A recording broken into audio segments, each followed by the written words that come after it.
Saudações jurídicas! Hoje vamos falar dos 5 efeitos no contrato de trabalho do trabalhador que sofre um acidente de trabalho. Vem comigo!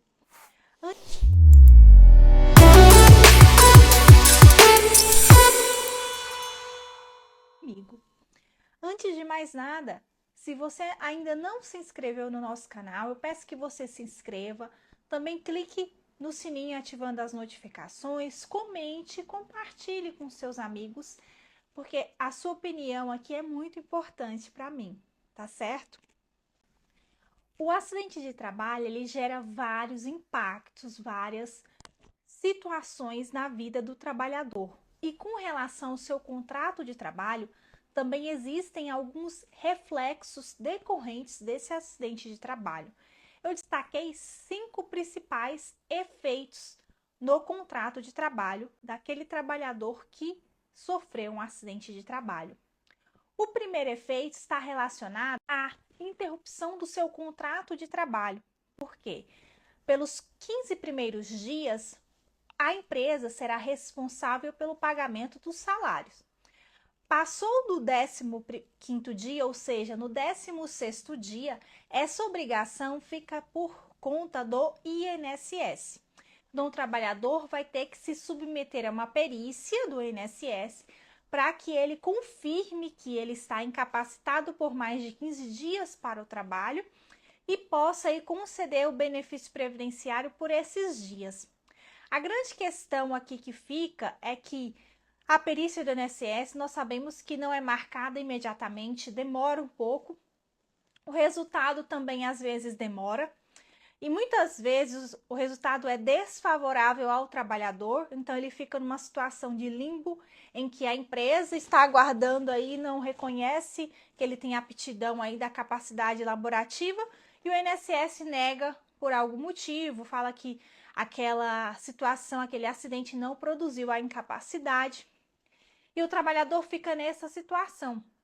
O que nós temos? Nós temos decisões trabalhistas que reconhecem o direito do trabalhador de receber os salários desse período aí que ele ficou sem receber nada, nem do INSS, nem da empresa. Esse período é chamado de limbo trabalhista previdenciário, e aí a empresa é condenada a indenizar o trabalhador por esse período aí que ele ficou sem receber nada.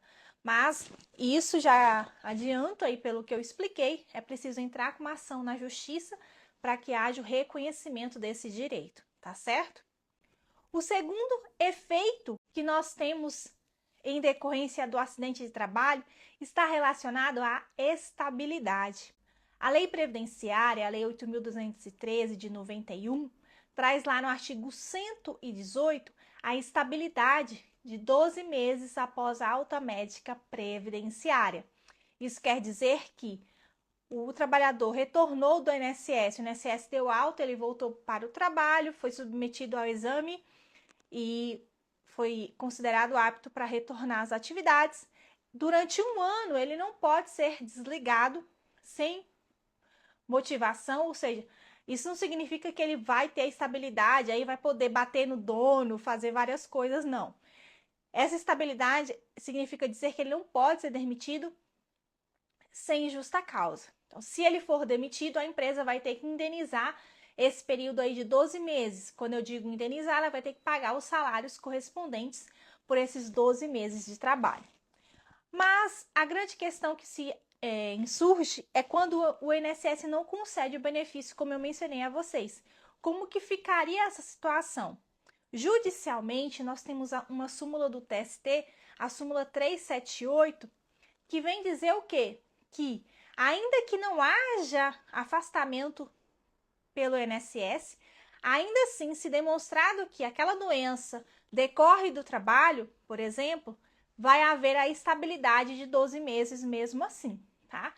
Mas, como eu disse, assim como o caso do limbo, para que haja esse direito à estabilidade, é necessário ingressar com uma ação judicial, pleiteando aí essa estabilidade. O terceiro direito do trabalhador acidentado, ou o efeito que isso impacta no seu contrato, está relacionado ao direito à reabilitação profissional.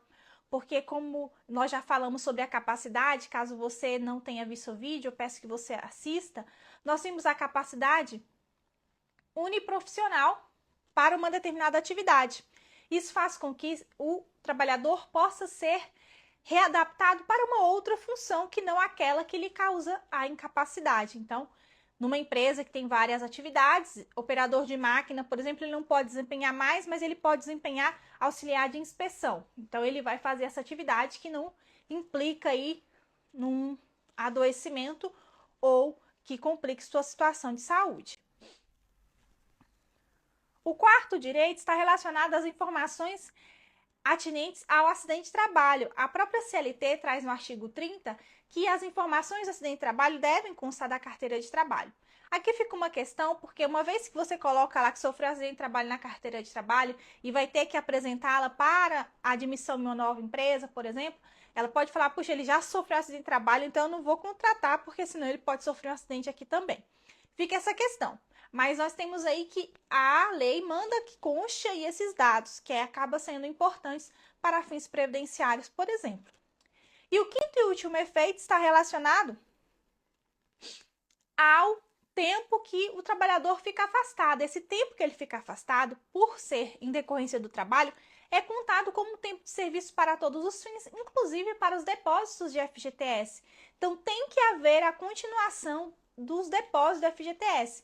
Se a empresa fornece outros direitos, como cesta básica, por exemplo, também plano de saúde, durante esse afastamento do trabalhador, a empresa também tem que continuar depositando, continuar fornecendo esses direitos. Então, são esses 5 efeitos que eu queria falar com vocês com relação ao acidente de trabalho. Espero que vocês tenham gostado e até o próximo.